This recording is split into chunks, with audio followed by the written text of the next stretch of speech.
Leon and the Championship, Chapter 29, entitled The Chip Off, Round 1. Leon, Lily Matisse, and PW raced through the lobby of Trimore Towers on their way to the chip-off, just as a delivery man was arriving with a large bundle of eucalyptus leaves. Lily Matisse and Leon both ducked to avoid the long, leafy stems. PW wasn't so swift. Thwomp! Branches spilled across the hotel's shag carpeting like so many giant pickup sticks. "You okay?" Lily Matisse asked PW, who lay sprawled out on the carpet. "I'm fine," he grumbled, more annoyed than hurt by the fall. Emma Zeisel arrived on the scene moments later. "Leave it," she said. "The koalas will be checking in soon. I'm sure they'll take care of it." Leon hesitated. "Vamoose," his mother commanded. T-minus 1 minute and 36 seconds, PW hollered as they bounded up the steps of the convention center. But they hit a bottleneck at the Feast Without Fear banner, where hundreds of new arrivals, grazing on free chips, blocked the way. PW pulled out the floor plan and studied it intently. "Shazam!" he cried. "There's a faster route. Follow me." He led the way through a fire door leading down a corridor that bypassed the convention floor. They were halfway to the auditorium when PW's wristwatch started beeping. 12 o'clock high, he yelled. "Activate turbochargers." 12:02, PW panted as he opened the door to the auditorium stage. "And 34 seconds. Leon rushed over to the sign-in desk. "Too late," said the official handling registration. He reinforced the decision by snapping shut a thin yellow ledger. Leon knew he needed to do something, and he needed to do it fast. He looked the official over while catching his breath. The man was short and round and clearly took more than a professional interest in potato chips.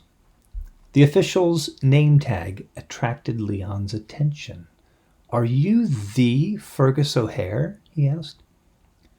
"Do you know another Fergus O'Hare?" the official said stiffly. "Guys," said Leon, "this is the Fergus O'Hare." "Yeah," said PW. "We kind of got that." "Mr. O'Hare," said Leon, "is the author of the official potato chip encyclopedia. He's like the William Shakespeare of potato chips." "They should name a potato chip after you," said PW. "They really should," Lily Matisse seconded. Fergus O'Hare tried not to smile. "Now, let's not exaggerate. You're just saying that because I am judging this year's chip-off." "No, I'm not," Leon insisted. "You're a legend, Mr. O'Hare. Former chief of the potato division of the Department of Agriculture, currently executive director of the Potato Chip Council and the Allstate Potato Chip Association." Fergus O'Hare's cheeks turned the color of a red-skinned potato. "I see you've done your homework."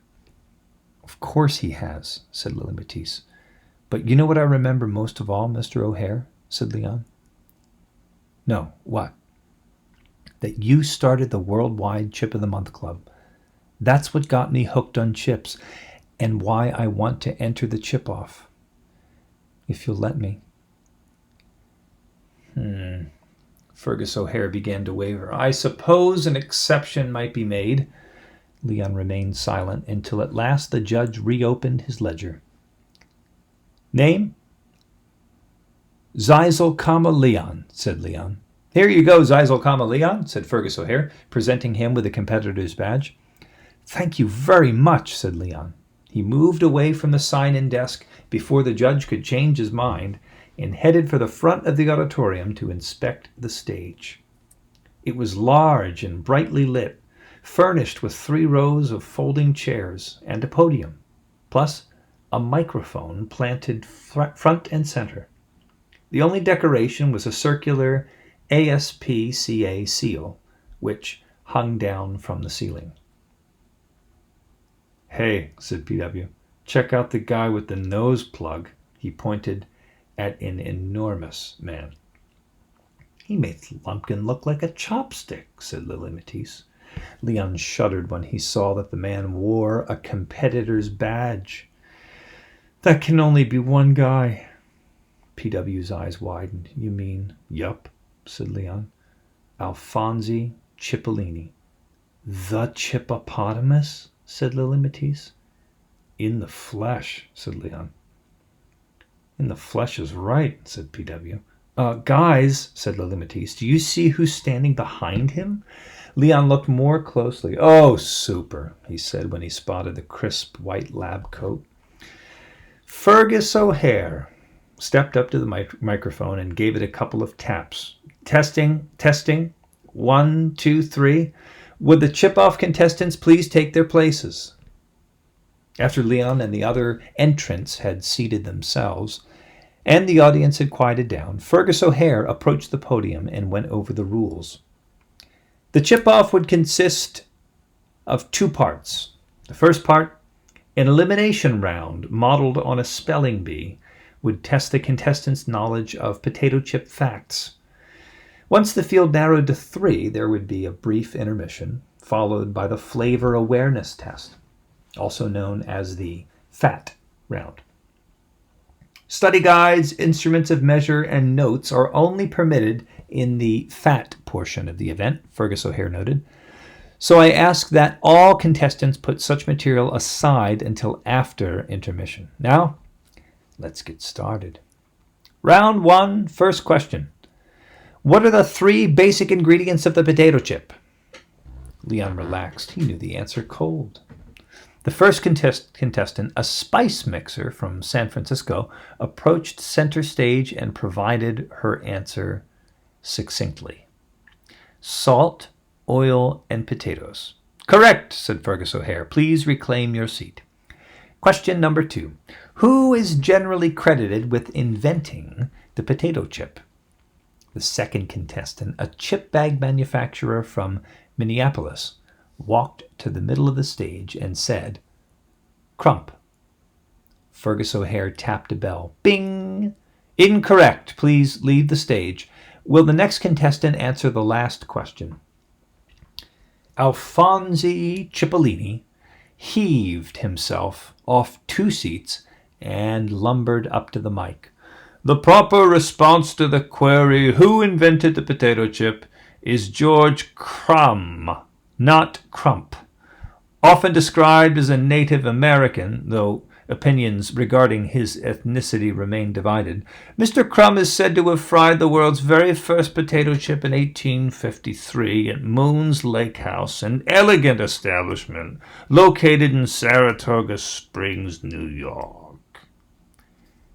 That is correct, Mr. Cipollini, said Fergus O'Hare, but I must ask that you keep your answers brief.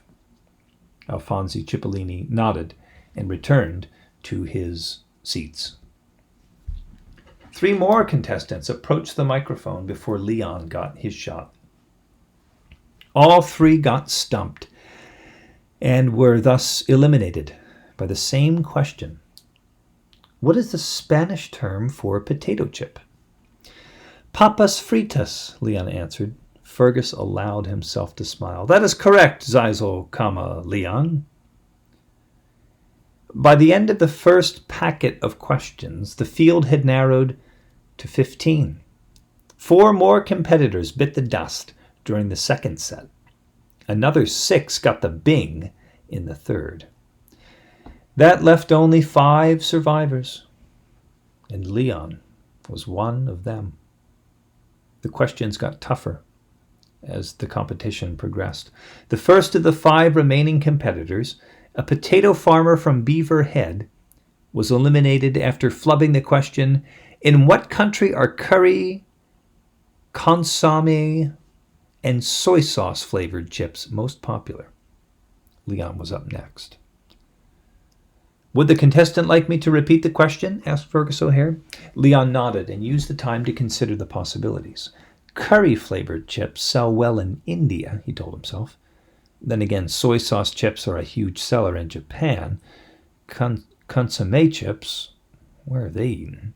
Leon couldn't remember. The contestant will please provide a response, Fergus O'Hare said formally. Leon hesitated. Japan or India? India or Japan? Fergus O'Hare cleared his throat and reached for the elimination bell. His hand was poised above the plunger when Leon blurted out his answer. Japan? Correct, said Fergus O'Hare. The crowd, led by two particularly feisty fifth graders, clapped loudly. The contest continued. Mr. Cipollini, said Fergus O'Hare, where is the world's biggest potato chip company headquartered? What do you mean by biggest? Do you wish the location of the company that makes the most potato chips, or the location of the company that makes the biggest chips? The location of the company that makes the most chips, Fergus O'Hare specified. That would be Plano, Texas. Correct, said Fergus O'Hare. Alfonsi Cipollini returned to his seats. Mr. Fertles, said Fergus O'Hare, you are up. Who is credited with inventing the mechanical potato peeler? Herman Lay, said Idaho Fertles. Correct. Miss Wilkinson, said Fergus O'Hare, on what date do we celebrate National Potato Chip Day? Wanda Wilkinson, founder of the Snack Shack chain of gourmet shops and treasurer-elect of the ASPCA, stared at the microphone for the better part of a minute. April 14th, she said at last. Bing! That is incorrect, said Fergus O'Hare. Will the next contestant please answer the question? Leon walked up to the mic. 2 days from now, he said. March 14th. Correct, said Fergus O'Hare. We have our final 3 contestants. And over the applause of the audience, the judge said, after a 10-minute break, Mr. Fertles, Mr. Cipollini, and Mr. Zeisel will be competing in the Flavor Awareness Test to determine the winner of this year's Chip-Off.